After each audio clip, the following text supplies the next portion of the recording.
sebuah kekuatan politik global itu yang ditakutkan oleh bangsa.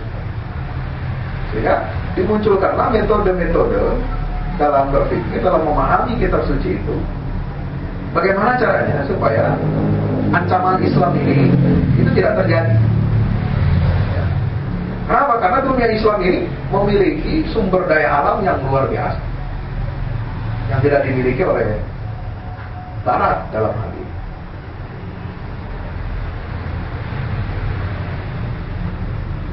Ya, kita bicara bukan hanya pemikiran ya. Saya ingin mengaitkannya dengan kondisi geopolitik secara global.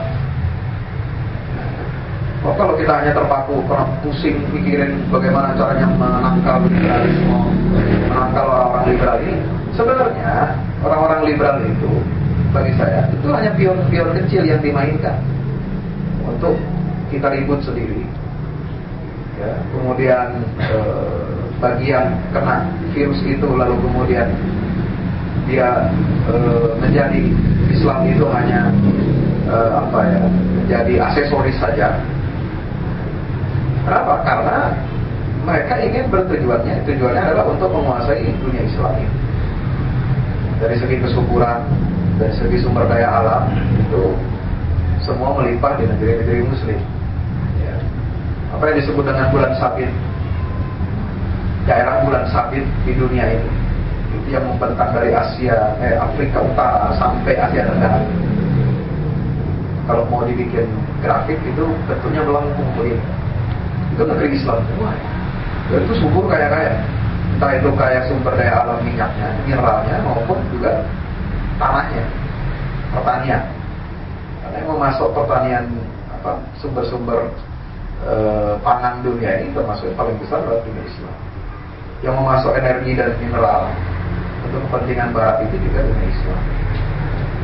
Dan dunia Islam itu menguasai 3 jalur pelayaran internasional yang tidak dimiliki oleh negara lain atau kesatuan-kesatuan bangsa-bangsa lain.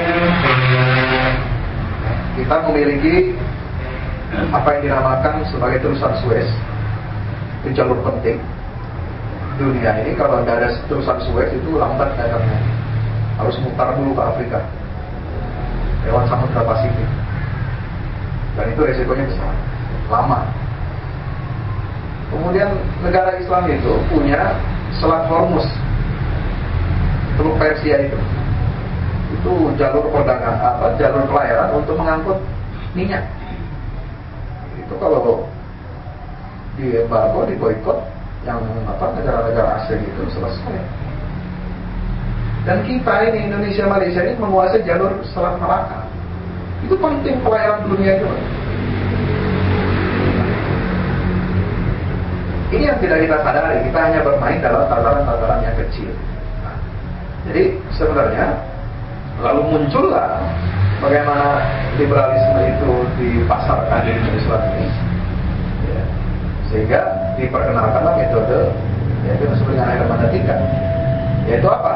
Hermeneutika ini adalah semangat dasarnya itu membaca dan memahami kitab suci dengan cara menundukkannya di ruang sejarah, bahasa dan budaya manusia yang terbatas.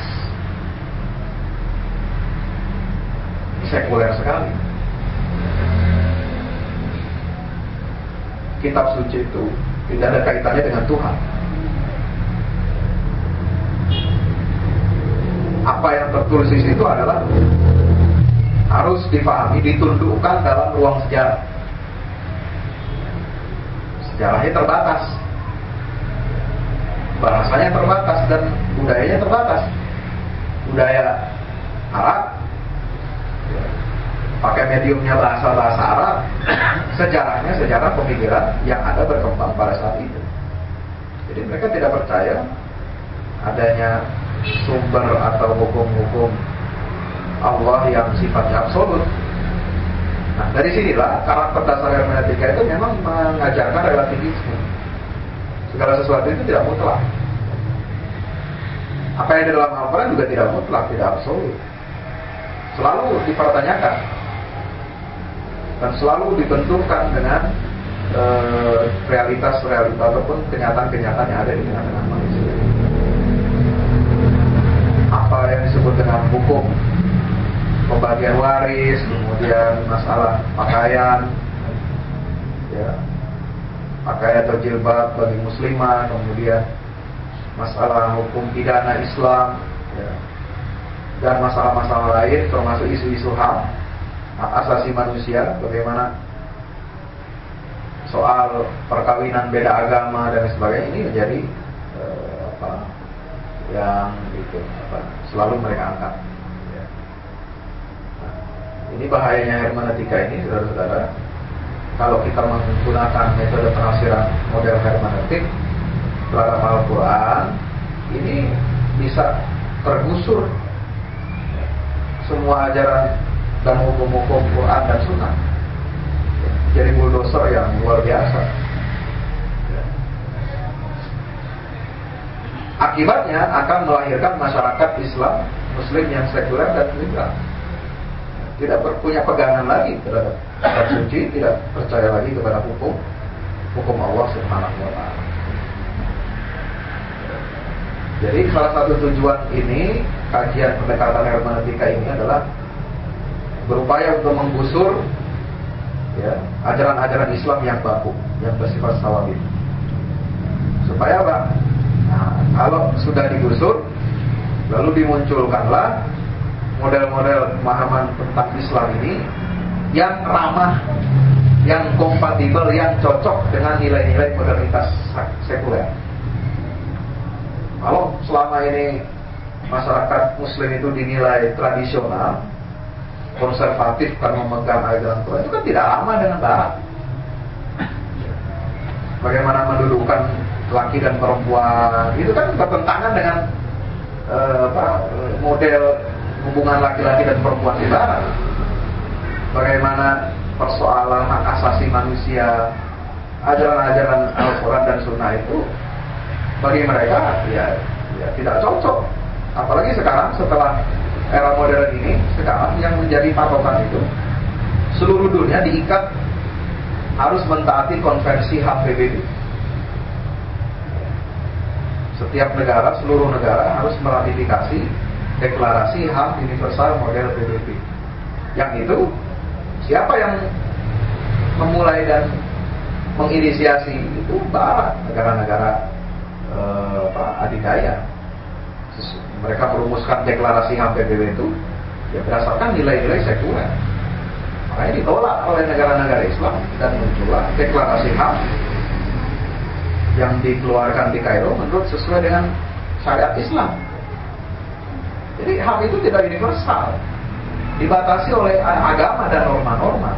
Nah, ketika Barat lalu kemudian menjadikan deklarasi HAM PBB tentang kebebasan, termasuk kebebasan berorientasi seksual, kebebasan untuk pindah agama atau berubah agama. Nah ini kan bertentangan dengan hak Islam. Masa kita harus meratifikasi itu? Jadi artinya kitab sucinya negara-negara modern di dunia ini itu harus mengacu kepada deklarasi HAM PBB. Jadi posisi kitab suci atau Al-Quran di sini dalam kehidupan umat Islam itu menjadi sekunder. Kalau bertentangan dengan HAM PBB, nggak boleh diterapkan. Nah ini kan rancu, Pak. Ya, itulah cara-cara